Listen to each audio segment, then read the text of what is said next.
신랑 없는 신부의 비참함이란 제목으로 하나님 말씀 증거하도록 하겠습니다. 예레미야 애가 서론 4가지 정도 먼저 살피겠습니다.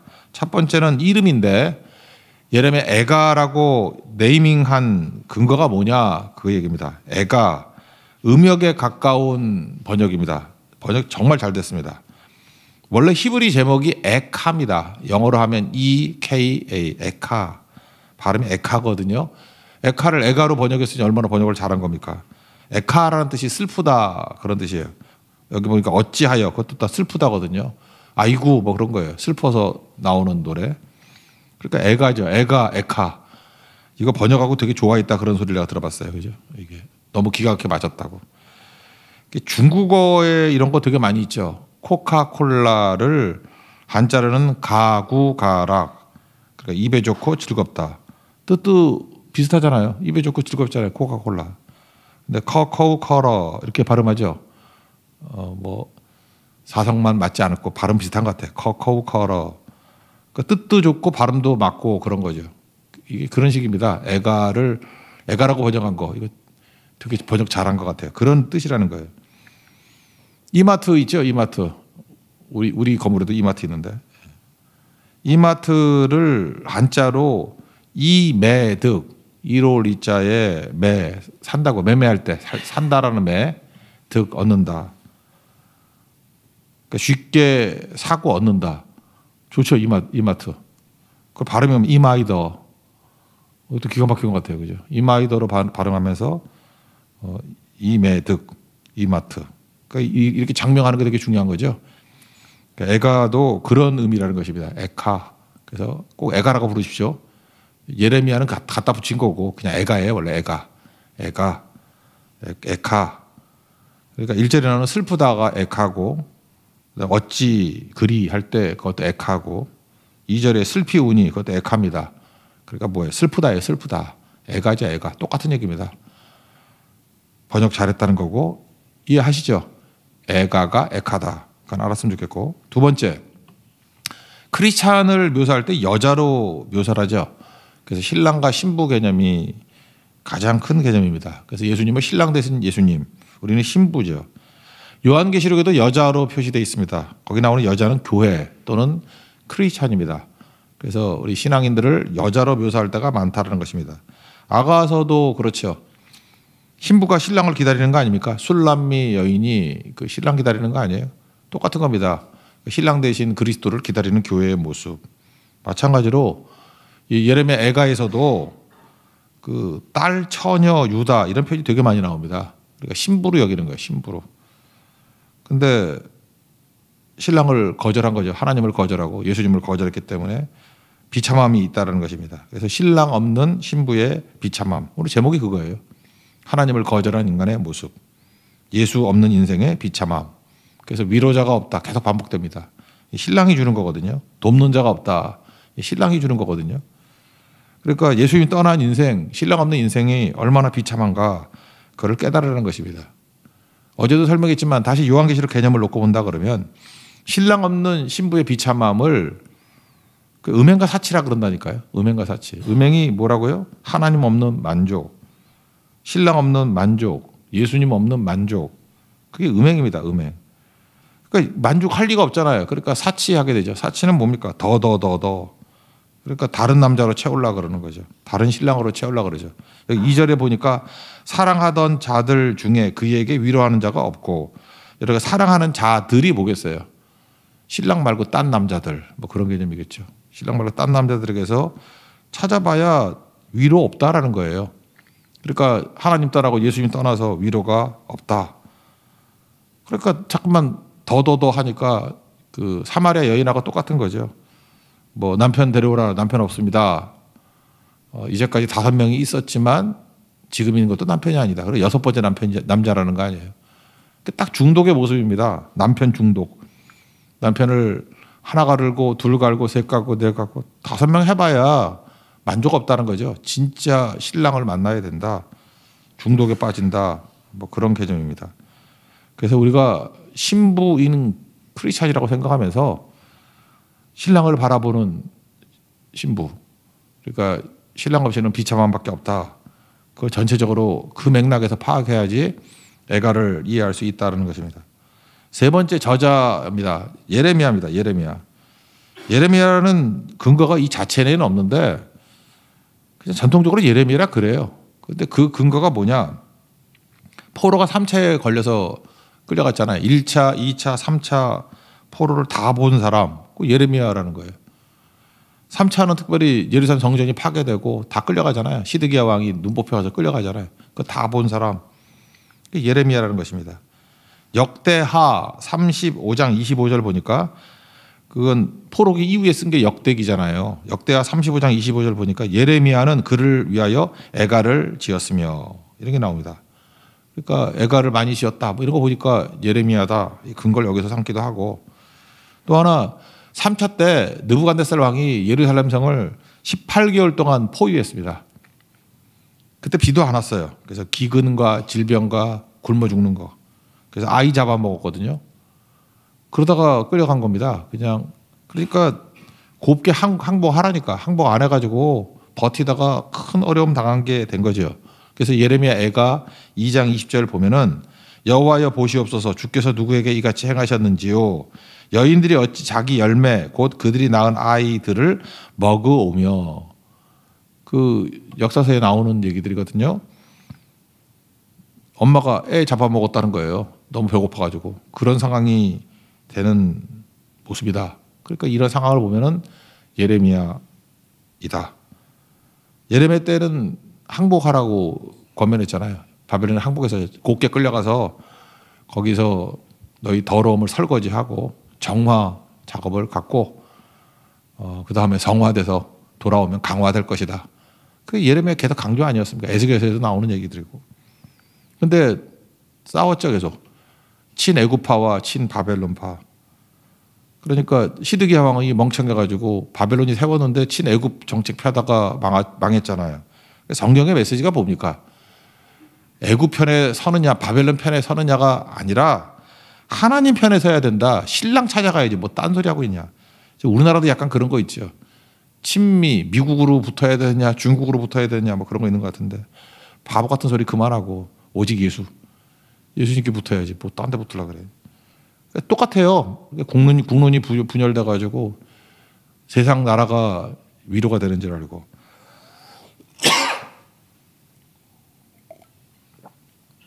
그 얘기를 하고 있습니다. 그러니까 신랑 대신 예수님께 가야 된다. 네 번째는 구조인데 이걸 아크로스틱 구조라 그러죠. 한자로는 답관체 이렇게 표현하죠. 밟을 답자. 그래서 답사할 때 뭐 답 있잖아요. 밟다 머리 관자. 뭐 멸관 할 때 관. 그 앞자 따는 거죠. 히브리 알파벳이 22개인데 알렙, 베트, 김멜 뭐 이렇게 쭉 나가거든요. 영어로 하면 A, B, C, D. 그게 22개예요. 그래서 1절은 A고 2절은 B고 뭐 그런 식으로 쭉 쓴 겁니다. 그래서 1장이 22절, 2장이 22절, 3장은 66절. 그러니까 뭐겠어요? AAA 1, 2, 3절, BBB 4, 5, 6절 그런 식으로. 그렇게 썼습니다. 4장도 마찬가지고 22절. 5장도 22절인데 우리 번역하니까 모르죠. 그거는 그냥 22절일 뿐이에요. 하다가 지쳤는가 봐. 안 했어요. 5장은 아니고. 그거 잘 말 안 하는데 그래서 말해줘야죠. 그래서 그 앞에 맨 앞자리를 따는 거. 우리나라에도 뭐 그런 거 있죠. 삼행시 뭐 짓고 그러는 거. 그 예를 들어서 연세대 삼행시 그럴 때 나 지금도 생각나네. 제일 전설적인 삼행시가 있는데 연세대 나온 아버지의 아들은 세 명 모두 대머리다. 근데 지금도 잊혀지지 않아. 네, 그게 제일 생각나는데 우리 학교 때부터 맨날 그런 얘기했어요. 연세대 나오면 대머리 된다고. 내가 그래서 대머리가 됐는가 봐. 그죠? 그거 놀리다가 대머리 됐어. 하여튼 그랬는데 그런 게 답관체예요. 답관체. 그죠? 이렇게 삼행시 같은 거 우리도 많이 쓰잖아요. 이거 왜 하죠? 외우려고. 이런 식으로 하면 외우기 쉽잖아요. 그러니까 A, B, C 들 나가면 외우기 쉽다. 시편엔 되게 많습니다. 시편 25편, 34편, 111편, 112편. 특별히 112편은 그 의인의 자손의 축복에 대해서 읽어보라 그랬죠. 10절이에요. 10절이니까 왜 22개인데 10절입니까? A부터 10개까지만 했다고요. 그래도 순서대로 나온 거예요. ABCD 나가는 식으로. 그게 답관체. 꼭 읽어보십시오. 그리고 대표적인 게 시편 119편 말씀에 관한 거. 그거는 뭐 철저히 22개씩 나가는 답관체입니다. 초대교회 때 그 고난주간에 예레미야 애가 읽었습니다. 마지막 3일. 고난주간 마지막 3일이니까 언제예요? 목, 금, 토. 예레미야 애가 읽고, 그래서 종종 이 전통을 따르는 분들이 고난주간에 예레미야 애가를 설교할 때가 있습니다. 뭐 예수님의 가상칠언 이런 것도 하지만 우리도 뭐 다음이나 다음번 고난주간에 예레미야 애가 한 번 더 합시다. 그죠? 그럼 딱 맞는 것 같아요. 이게 전통적으로 고난주간 3일 동안에 읽었던 내용이다. 이게 서론입니다. 이제 서론이니까 이 정도는 좀 이해했으면 좋겠어요. 내용으로 들어가면 1절부터 7절까지가 도울 만한 세상은 어디에 있는가? 없다는 거죠. 그래서 은혜를 망각한 백성들. 그래서 비참해졌다. 이게 1절부터 7절까지입니다. 첫째, 우리 은혜 찬양하고 똑같아요. 당연한 게 없다는 것입니다. 모든 것이 다 은혜라는 거예요. 은혜임을 알아야 된다. 그런 말 있죠. 호의가 계속되면 권리인 줄 안다. 하나님께서 호의, 이게 은혜를 계속 주니까, 페이버를 계속 주니까 그게 권리인 줄 안다는 거예요. 없어져 보면 그게 권리도 아니고 당연한 것도 아니고 은혜였구나. 그걸 깨닫게 된다라는 거죠. 그래서 1절에 보니까 전에는, 이제는 이게 세 가지로 대비했어요. 전에는 사람이 엄청 많았다. 근데 이제는 적막하다. 이제 뭘 깨닫죠? 사람이 이렇게 많은 게 은혜였구나. 그 다음에 전에는 열국 중에 컸다. 높아졌다. 이제는 과부같이 되었다. 그러니까 신랑이 없어진 거죠. 신랑 없는 신부의 비참함.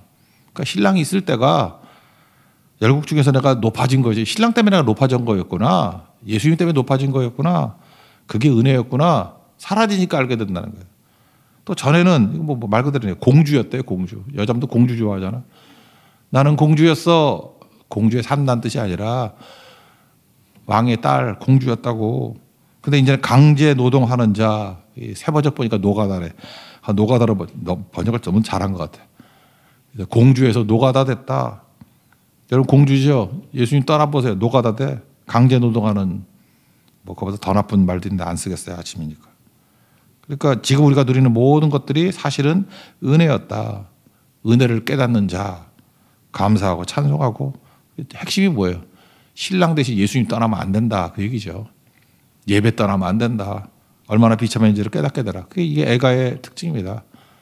그래서 고난주간의 마지막 때 뭐예요? 예수님 없이는 못 삽니다. 그거죠. 신랑 대신 예수님 붙들어야 됩니다. 교회의 찬송이라고. 교회의 목마름이라고요. 예수님 없이는 못 삽니다. 1절 읽겠습니다. 시작. 슬프다 이성이여 전에는 사람들이 많더니 이제는 어찌 그리 적막하게 되는 거. 전에는 열국 중에 크던 자가 이제는 과부같이 되었고 전에는 열방 중에 공주였던 자가 이제는 강제노동을 하는 자가 되었도다. 그래서 그 다음부터 2절부터는 이제 신랑 없는 신부의 비참함을 쭉 묘사를 하고 있습니다. 한마디로 해서 위로자가 없다는 거예요. 밤에는 쉼이 있어야 되죠. 근데 밤에 쉬지 못하고 눈물만 흐른데 슬피 우니 눈물이 뺨에 가득하게 되고 그러고 난 다음에 얘기하는 거죠. 신랑 말고 사랑하는 자들, 신랑 말고 딴 남자들이겠지. 세상이죠. 애굽이나 뭐 바벨론. 위로가 안 되고 친구인 줄 알았더니 배신하더라. 신랑밖에 없다. 그러니까 신랑 떠나면 끝이다. 뭐 그런 뜻이죠. 2절 읽겠습니다. 시작. 밤에는 슬피 우니 눈물이 뺨에 흐름이요. 사랑하던 자들 중에 그에게 위로하는 자가 없고 친구들도 다 배반하여 원수들이 되었도다. 3절에는 쉴 곳이라고 나오는데 쉴 곳 주석을 보니까 신랑의 품이에요. 의탁할 곳, 의지할 곳. 예수님 품 떠나면 비참해진다. 그런 뜻이죠. 신랑 없이 뭔 일이 있겠냐. 그런 거죠. 신랑 떠나서는 아무것도 없다. 읽어봅시다. 3절입니다. 시작. 유다는 환난과 많은 고난 가운데 사로잡혔도다.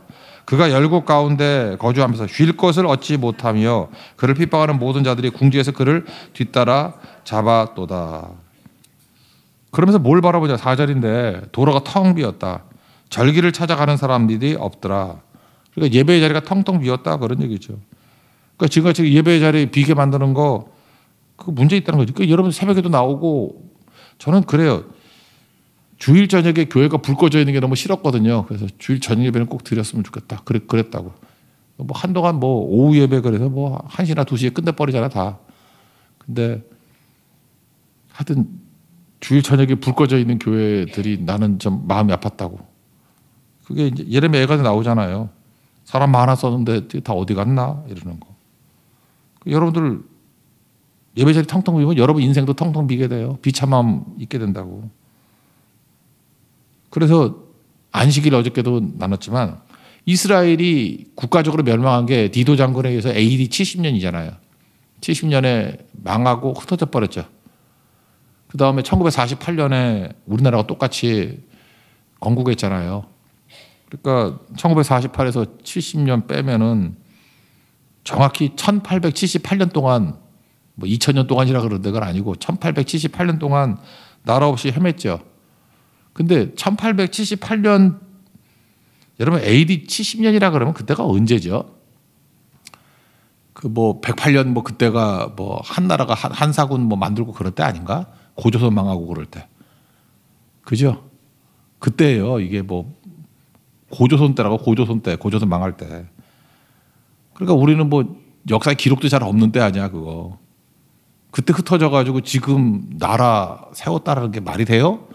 근데 유대인은 되잖아요. 근데 그 이유가 뭐냐? 안식일 때문이라는 거예요. 예배드리는 모임.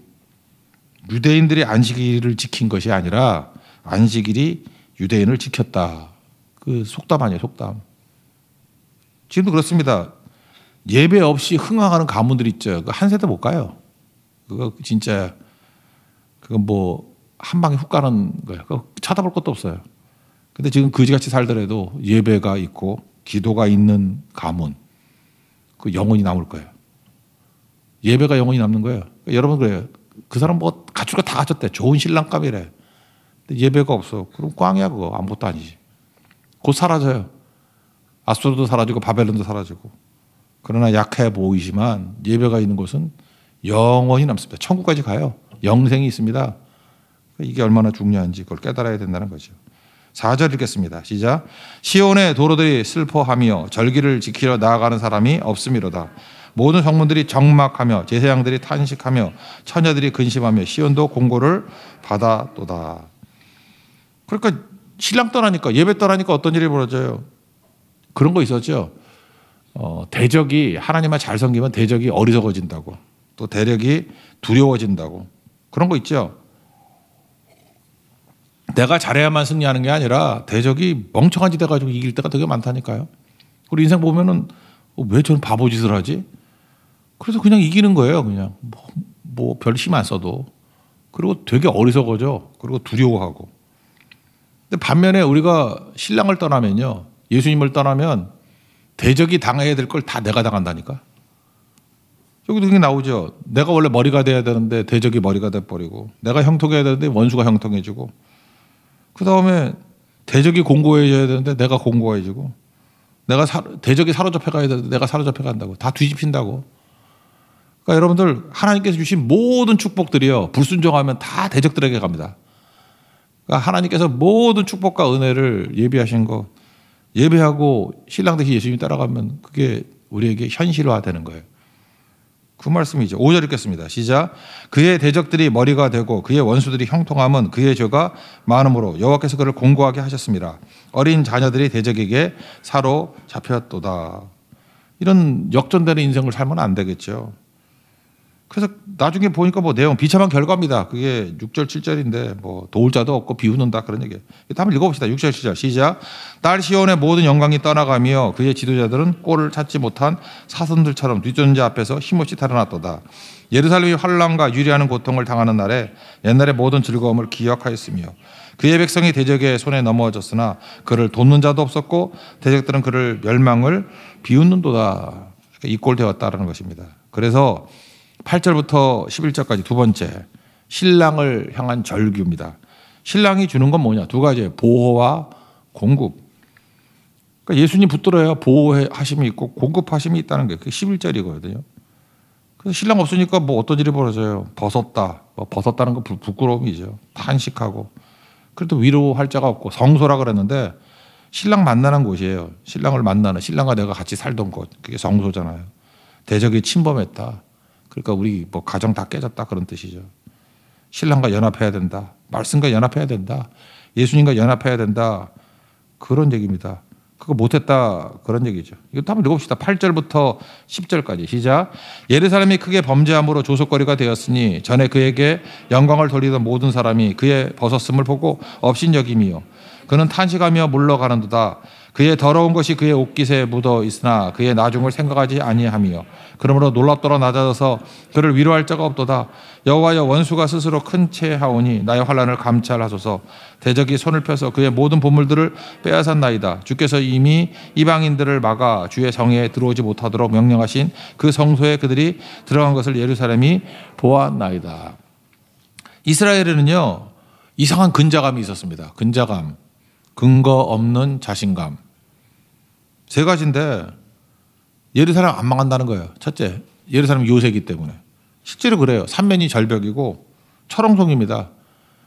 약한 나라 유다가 강력한 나라 바벨론의 공격 18개월 동안 버틴 거잖아요. 18개월이면 1년 반 아닙니까? 1년 반 동안 버텼으니까 예루살렘 성이 얼마나 점령하기 힘든 성인 거 알겠죠. 그래서 예루살렘 성을 믿었어요. 누가 예루살렘을 건드려? 삼면이 절벽인데. 그러니까 어떻게 했습니까? 그냥 포위하고 그냥 굶어 죽이는 작전 썼잖아요. 그죠? 봉쇄 작전. 그러니까 아이 잡아먹고. 그러니까 피해만 더 커진 거죠. 이런 근자감이 있었다고. 두 번째는 성전 불가침설. 성전이 있기 때문에 절대 깨지지 않는다. 그런 거죠. 이건 뭐 하나님의 언약궤 들고 전쟁터 나가는 엘리 아들들하고 똑같은 거죠. 뭐 성전이 있다가 안 망하나. 맹신이죠, 맹신. 그리고 또 하나는 사무엘하 7장에 나오는 다윗의 언약이 영원하다. 16절 내 집과 내 나라가 내 앞에서 영원히 보존되고 내 왕위가 영원히 경고하리라. 그거 믿었다는 거예요. 그래서 안 무너진다 그랬는데 신랑 떠나면 무너지는 거죠. 살 길이 없는 거죠.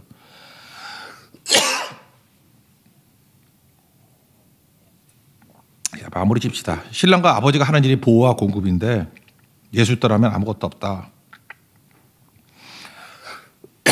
읽고 마치겠습니다. 11절 시작. 그 모든 백성이 생명을 이으려고 보물로 먹을 것들을 바꿨더니